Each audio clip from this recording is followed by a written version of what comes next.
Bharatji, that is very important that people see it, because, you know, the common people should see how politicians misuse their money. Only then they will go through an awakening, you know. Absolutely. I think the visuals that you showed just before I spoke are example enough of the waste of public money that has happened. And why would an individual or a small group of people require such large palatial rooms? I don't know. It doesn't make sense. I was just actually going and looking up what existed there earlier, the Harita Beach Resort. There are 5 types of rooms, and I presume there were maybe 40 or 50 rooms there.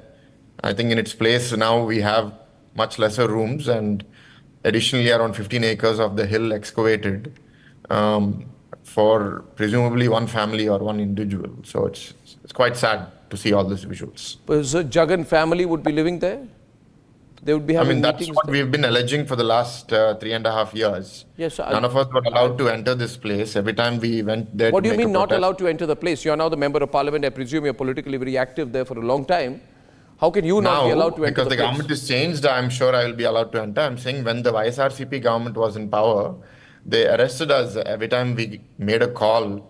The house arrested us, saying that nobody is allowed to House visit. In fact, when our leader, Mr. Chandrababu Naidu, visited Vishakhapatnam, they blocked off roads so that he won't even be allowed to go on that road. And when Mr. Pawan Kalyan came, they didn't allow him to go on that road. Ladies and gentlemen, I want to know from you what should be done about this palace. And the question I'm asking you tonight, what should be done to Jagan's Rushikonda Palace? What is the best use of this palace tonight? Professor Jyotsna Tirunagiri. Professor Jyotsna, have you ever been near this palace? Have you heard about this 36 lakh rupee bathtub? Apparently the curtains are costing 80 lakh rupees. Almost 1 crore on curtains in one place. Arnabji, that is Jagan Mohan Reddy for you. That is Jagan Mohan Reddy for you. Please understand. Because I was not allowed, as when you heard our MP Sri Bharat Garu talk about it, yes, none of us were allowed, not even the local leaders or local parliamentarians, none of us were allowed. That's that. So now, Arnabji, I have certain questions, Arnabji. Those are really haunting me. The thing is, they say this is for because these are the statements by YSRCP leaders, Arnabji. I want them, I want to bring them to your notice. Motion. Arnabji, I want them to bring to your notice.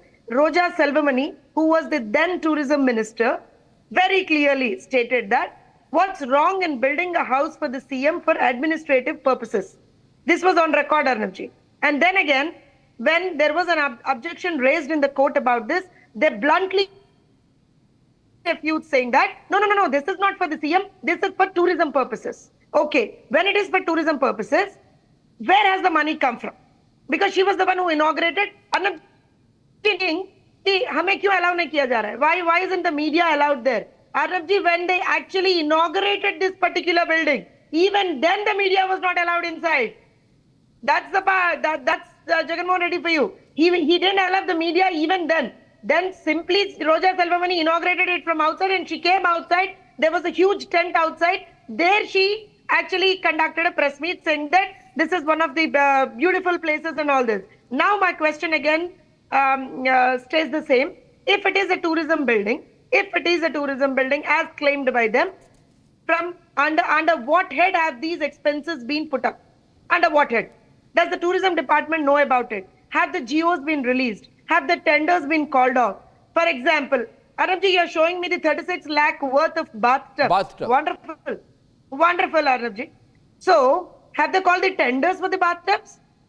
Have they called the tenders for the chandeliers? Have they called the tenders for the chairs and 12 huge beds there?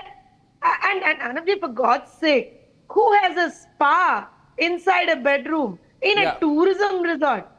Come on. Who has a massage table inside a bedroom in a tourism resort? Yeah. And now, if it is for tourism again, my question remains the same. If it is for tourism again, under what head of expenses have they put it? Second thing, why were the earlier Harita resorts demolished? What was the reason? Were they not livable? Were they not usable? What is the explanation of the earlier government? What was the explanation of YSRCP government? Why were they demolished? Because they were around, as rightly quoted by our MP. They're saying to serve the people. We are doing all this because Jagan needs to serve the people.